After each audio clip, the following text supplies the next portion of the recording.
but now I can say that. But back then I did not know about it.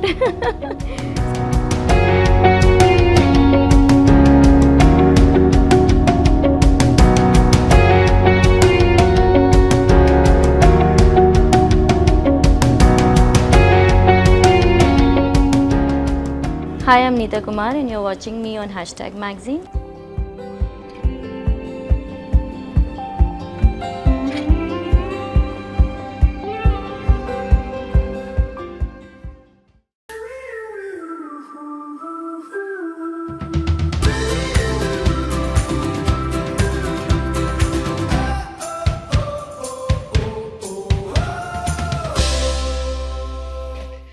I have 4 siblings.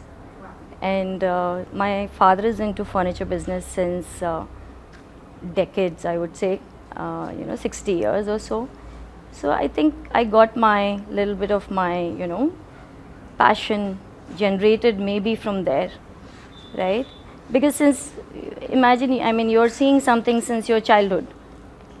So yeah, I think my family, my father, my uncles, everyone is into furniture line since decades. And all my siblings also are into home and decor segment. It's funny, actually, now that I think back, I think I always was into design, but now I can say that. But back then I did not know about it. So, imagine I was doing maybe small corners in the house, when I was like maybe 8-9 year old, and bringing things together, making like a corner, like maybe find one nice table, put some art piece on it, get like some greens from the garden, you know what I mean, just create like a water floater, put a tea light. So I was doing those things, but I did not know that this would be something one day that I could call that this is what I have been doing. So it's like that. Yeah, so it's always been my passion, I guess. Then after I finished my master's in business admin, I really wanted to pursue it further. And India at that point of time, I mean, there were very few colleges or schools which actually had furniture design. I think the only institute which had was NID, and that's about it. So then I decided to go to UK and I studied my furniture design from St. Martin's. And then I also did interior design and lighting design from Chelsea, again from UK. Yeah, it's been like a terrific and terrible journey, I would say. Because when I started, there weren't any brands per se who were actually into manufacturing.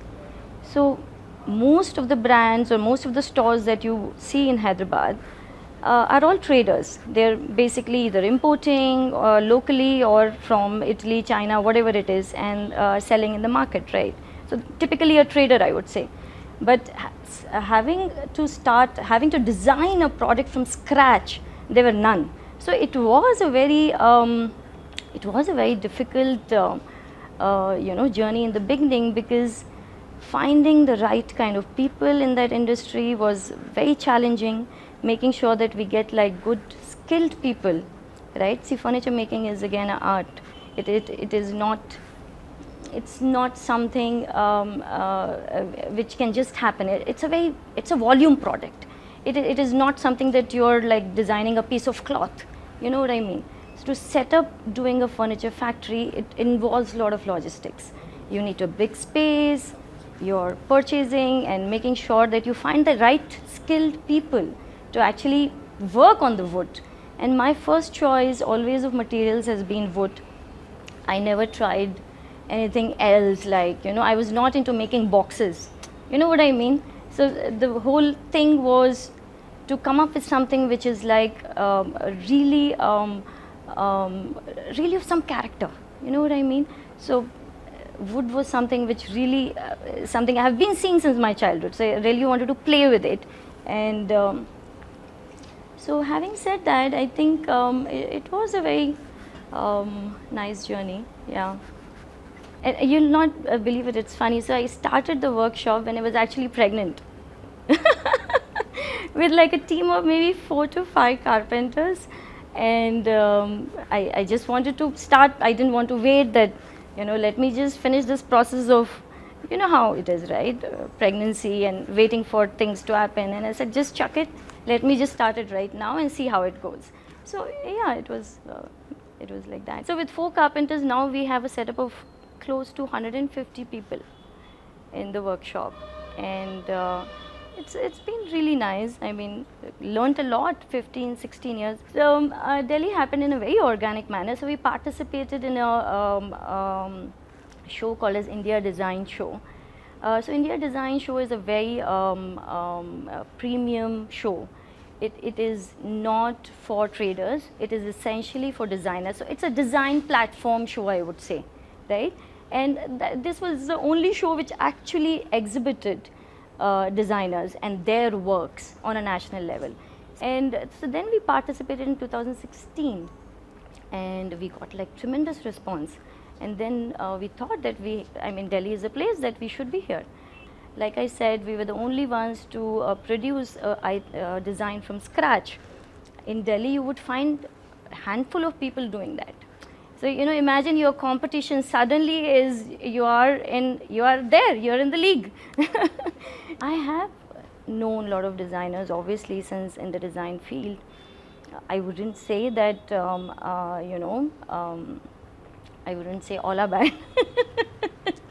but very few are actually stemming from that root cause, you know what I mean? So that is very important as a designer. I think thinking something which is, the whole idea is to create something which is out of the box and not falling into patterns, not falling into a set box, if I would say. Because what happens typically, I've seen designers that they are doing spaces like, some designers are known to do modern spaces, some designers are known to do contemporary, some are known to do traditional. I don't think if you're a designer you can actually be called that, hey, you know what, she does traditional interiors. I don't think I will ever fall into that box. So yeah, of course, so once I have a visual, I'm like in a panic mode. And I'm like a racing horse, literally. So when I have an idea in my mind, I have to rush to my team. So I have a good set of people who, draw, do some basic sketches for me based on my sketch, which is like 1,000 letters. So I'll have to explain them. Are you able to understand my handwriting? So like, yes ma'am, yes ma'am. So, make my team understand what is it that I have drawn. And then they do some, concepts for me. And yeah, it's a journey. I mean, it takes a lot of time from putting something on a, paper, on a sketch, and then putting a lot of detail into it. A lot of your technical details go into it, your measurements, and doing like a proper AutoCAD drawing. I'm very particular about that process. I never skip that process. Even when I'm doing interiors, you will never find, people running with not knowing what to do. So I'm very proper with my paperwork. So I put everything in AutoCAD, then I do like a 3D of it, and trying to see what corrections, and you know how it is, right? The shape, form, everything comes into picture when you're actually doing the 3D. And then obviously put it into production, make a prototype. And it happens sometimes that, obviously the prototype has not come out well, but I don't settle for it. I break it and remake it. Yeah, so I'm very particular that way. My first choice of material was teak wood. Having said that, I mean, we realized that I'm not going to call a timber depot and order my material. That is not something that I would do. But it's not something that my conscience agrees with. So what is the second option now? So we'll have to look for options which are like, I get that character of wood. At the same time, I didn't want to use like a rubber wood or a steam beech. So many varieties, right? Your mango, your shisham, and because the grains and the texture that teak has, none of the other woods have. So then we decided that we are going to purchase old wood which is already been used. and been there in buildings for like 100 years, 150 years, and like the column that you're sitting next to, right? So imagine this piece is like 100 years old maybe, 50 years old maybe. So we buy these kind of logs and then we completely clean it, because sometimes what happens, all these logs have like really huge nails, so the cleaning process of this kind of wood is very laborious compared to calling a timber depot and ordering, hey, you know what, I want a 3-inch by 4-inch, I want a 5-inch by 6-inch. So it's very different. So that process is it's very laborious. Okay, Neeta, so let's get into a quick take segment. I'm going to ask you some questions and you can give me quick answers to those. Your favorite party place in town? Mostly home, but I also enjoy the music at Sanctuary. Okay, and any fetishes? Not that I can think of, no. So how many pairs of shoes do you own? I'm not a shoe fetish, unlike my husband, so not many. Yeah, I'm told he's got twice as many as shoes as you do. So, yes. So any OCD issues? I have OCD for like cleanliness and orderliness. Yeah. Okay, so you're always after everybody in the house, Yes. getting them to clean up. Okay. So who's your favorite artist? I noticed that you have a lot of art at home. So who's your favorite artist? There's not one favorite like that.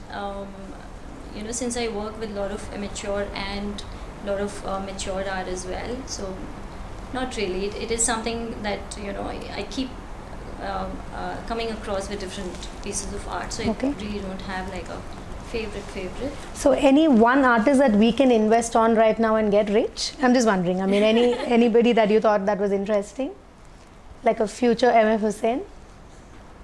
Oh my God.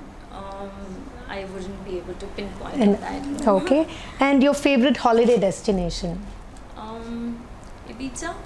Okay. And let's say the most beautifully done up lounge in town.